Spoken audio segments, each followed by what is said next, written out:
एका बिहानै यत्रो बाढी आउने कुरा रसुवावासीले कल्पना पनि गरेका थिएनन्। खोलाको सिरानतिर ठुलो वर्षा भएको थिएन। यो खोलामा बाढी आउनलाई सदरमुकाम वा योभन्दा मास्तिरको भूभागमा वर्षा हुनु पर्थ्यो। यस क्षेत्रमा मङ्गलबार दिउँसो वा राति वर्षा भएकै थिएन। त्यसैले स्थानीय प्रशासनले सम्भावित विपत्तिबारे कुनै सूचना वा सतर्कता जारी गरेको थिएन। भोटेकोसी सामान्य बगिरहेको थियो अरू बेला जस्तै। बुधबार उज्यालो भइसकेपछि पनि भोटेकोसी सामान्य नै थियो। मानिसहरू आआफ्नो काममा व्यस्त थिए। तर करिब पौने 9 बजेतिर भोटेकोसी आफै धकेलिएर मास्तिरबाट कालो मुस्लो सहितको बाढी बनेर आइरहेको देखियो। स्थानीयवासीका अनुसार भूकम्प गए जसरी धरतीबाट एक्कासी ज्वालामुखी फाटे जसरी जमिन हल्लाउँदै भोटेकोसी उर्लेको देखियो। यो बाढी मास्तिरबाट ढुङ्गा र रुखका ठुटाहरू बगाउँदै आइरहेको थियो। अचानक डाङडाङ र डुङडुङ गर्दै बाढी उर्लेको आवाज सुनेर गाउँ थर्कमान बनेको थियो। यो यति तीव्र र डरलाग्दो थियो कि कतिपयले यसबाट भाग्ने मौका समेत पाएनन्। स्थानीय बासिन्दाले यसलाई पछिल्ला केही दशक यताकै सबैभन्दा ठुलो मध्ये एक भनेका छन्। यसले सम्भवतः यस्तै ठुलो क्षति पुर्याएको हुन सक्छ।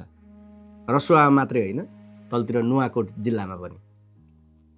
रसुवाका सिडिओ नरेन्द्र परियारका अनुसार बाढी एक्कासी आएको थियो र यो विपत्ति आउँदैछ भनेर रसुवावासीले कुनै पूर्व सङ्केत वा सूचना पाएका थिएनन्। त्यसैले त नागरिकको सुरक्षा खातिर बसेका सुरक्षाकर्मीहरूले समेत खतराको कुनै भेउ पाएनन् र उनीहरू समेत बाढीमा बेपत्ता भएका छन्। रिपोर्ट अनुसार बाढीपछि सशस्त्र प्रहरीको बिओपीबाट ड्युटीमा खटिएका इन्सपेक्टर अम्बिर खत्रीसहित 9 जना सम्पर्कविहीन भएका छन्। इलाका प्रहरी कार्यालय टिमुरे, प्रहरी चौकी साप्रुबेसी र प्रहरी चौकी रसुवागढीमा बाढीले ठुलो क्षति गरेको छ। यी प्रहरी कार्यालयहरूबाट पनि प्रहरीहरू बेपत्ता भएको खबर छ। घर र बस्तीहरू सिङ्गै बगाएका फुटेज हेर्दा कैयौँ नागरिक यसमा परेका हुन सक्ने आशंका छ। पोहोर पनि यस्तै बाढीले 18 जनाभन्दा बढीलाई सुतिरहेकै ठाउँबाट बगाएर बेपत्ता पारेको थियो। त्यति बेला बिहान 3 बजेतिर बाढी आएको थियो। तर त्यसबेला बाढीको सम्भावित पूर्व सङ्केत स्थानीयवासीले पाइसकेका थिए। चीनतिरको भूभागमा अघिल्लो दिनदेखि अविरल वर्षा भइरहेकाले नेपालतिर बाढी आउन सक्ने भएकाले सतर्कता अपनाउन आग्रह गरिएको थियो अघिल्लो दिन नै। त्यसैले बाढीले ठुलो मानवीय क्षति गर्न पाएन। यसपालि भने चीनतिर ठुलो र अविरल वर्षा भएको खबरै थिएन। यस्तो खतराको सङ्केत चीनले पाउनुपर्ने हो, किनभने त्यहाँ जे भइरहेको थियो त्यो चीनकै भूमिमा भइरहेको थियो। तर उताबाट समेत सावधानीका लागि कुनै जानकारी गराइएको थिएन।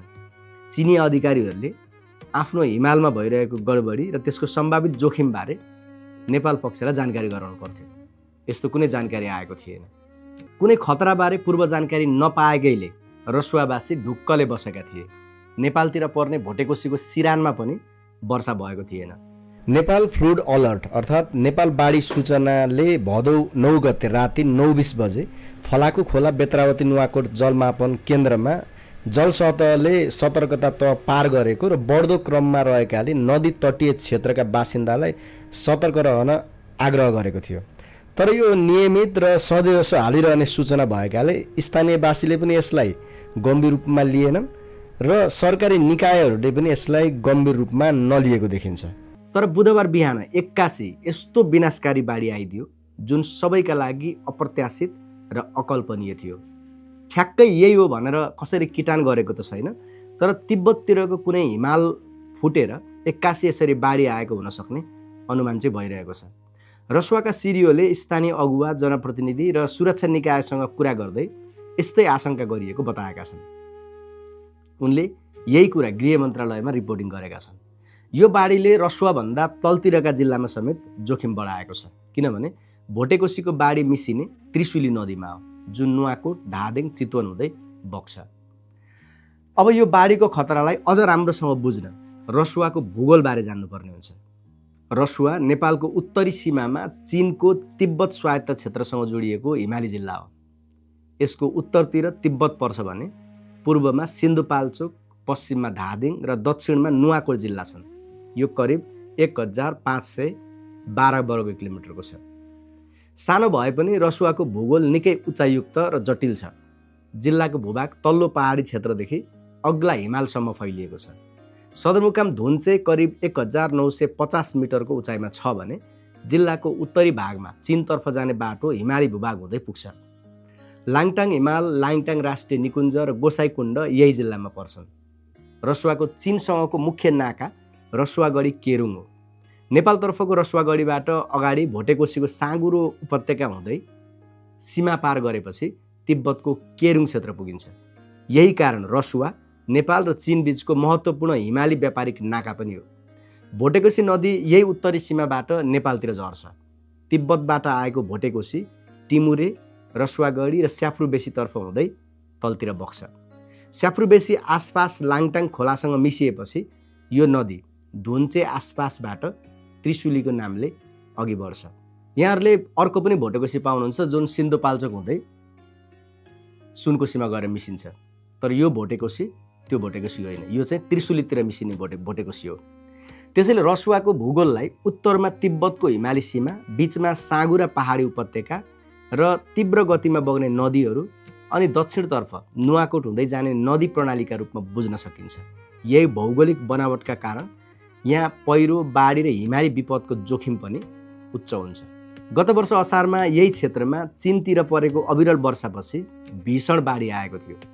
त्यसमा परि केही प्रहरीसहित 18 जना सम्पर्कविहीन भएका थिए। यसपालिको बाढी तिब्बतको माथिल्लो क्षेत्रमा हिमताल फुटेर आएको बाढी हुन सक्ने आशंका गरिएको छ, अथवा सुरुमा हिम पहिरोले नदी थुन्यो र त्यो खुलाएर 81 बाढी आएको हुन सक्छ। रसुवाका प्रमुख जिल्ला अधिकारी नरेन्द्र परियारका अनुसार बाढी आउँदा जिल्लाको सदरमुकाम क्षेत्रमा वर्षा भएको थिएन, अर्थात् धुन्चेमा पानी परेको थिएन। त्यसैले माथिल्लो क्षेत्रमा भएको कुनै घटनाका कारण अचानक नदीमा पानीको बहाव बढेको हुन सक्ने अनुमान गरिएको छ। यो बाढी आज बिहान पौने 9 बजेतिर नेपालतिर पसेको र 9 बजे यसले ठूलो क्षति पुर्याइसकेको थियो। यस विषयमा सरकारको आधिकारिक निकायबाट औपचारिक जानकारी आएको छैन। स्थानीयवासीको कुरा सुन्ने हो भने यति चाहिँ भन्न सकिन्छ कि हालसालैको वर्षाकै कारण मात्रै यो बाढी आएको होइन। 81 आएकै कारण धेरै सावधानी अपनाउन सकिएन, जसका कारण यसले ठूलो जनधनको क्षति गरेको छ। बाढीले ऐतिहासिक बेत्रावती बजारसहित टिमुरे र स्याफ्रुबेसी क्षेत्रमा ठूलो क्षति पुर्याएको छ। सामाजिक सञ्जालमा सार्वजनिक भएका भिडियोहरूमा बाढीले बस्ती र भौतिक संरचना बगाउँदै लगेको नदी आसपासको क्षेत्रमा व्यापक क्षति पुर्याएको देखिन्छ। बाढीपछि त्रिशुली नदी आसपासका बासिन्दालाई पनि सतर्क गराइएको छ। त्रिशुली, गल्छी, बट्टार हुँदै नारायणगढसम्मको तल्लो तटीय क्षेत्रमा जोखिम हुन सक्ने भन्दै स्थानीय प्रशासनले सुरक्षित स्थानमा जान आग्रह गरेको छ। रसुवा, नुवाकोट, धादिङ, गोर्खा र चितवन गरी 5 जिल्लाका बासिन्दालाई उच्च सतर्कता अपनाउन भनिएको छ। बाढीले पर्यटन क्षेत्रमा समेत ठूलो असर पारेको छ। लाङटाङ पदमार्गमा रहेका हजारौं पर्यटक प्रभावित बनेका छन्। खास गरी गोसाइकुण्डतिर जाने पर्यटकहरू प्रभावित भएका छन्। भोटेकोसी नदी आसपास रहेका 1 दर्जनभन्दा बढी जलविद्युत आयोजनामा समेत क्षति पुगेको प्रारम्भिक विवरण छ। स्वतन्त्र ऊर्जा उत्पादकहरूको संस्था नेपाल इपानका अनुसार बाढीका कारण 111 मेगावाटको रसुवागढी जलविद्युत आयोजना, चिलिमे र त्रिशुली 3A लगायतका आयोजनाको विद्युत उत्पादन प्रभावित भएको छ। यता चीनसँगको महत्त्वपूर्ण व्यापारिक नाका रसुवागढी समेत बाढीका कारण प्रभावित भएको छ। दशैं नजिकै गर्दा चीनबाट हुने सामानको आपूर्ति प्रभावित हुन सक्ने चिन्ता बढेको छ। बाढीपछिको अवस्थाबारे समन्वय र उद्धारका लागि अर्थमन्त्री सोडिम ग्वाग्लेको नेतृत्वमा उच्चस्तरीय टोली परिचालन गरिएको छ भने टिमुरे भन्सार कार्यालयसँग समन्वय भइरहेको बताइएको छ। यो बाढीले कहाँ के कति क्षति गर्यो भन्ने बारे ठ्याक्कै विवरण आएको छैन। यो तत्काल ल्याउन सम्भव पनि छैन। अहिलेलाई उद्धारको काममा राज्य संयन्त्र खटाइएको छ, तर जटिल भौगोलिक अवस्थाका कारण उद्धार समेत चुस्त तरिकाले गर्न कठिनाइ भइरहेको सरकारी अधिकारीहरूले बताएका छन्।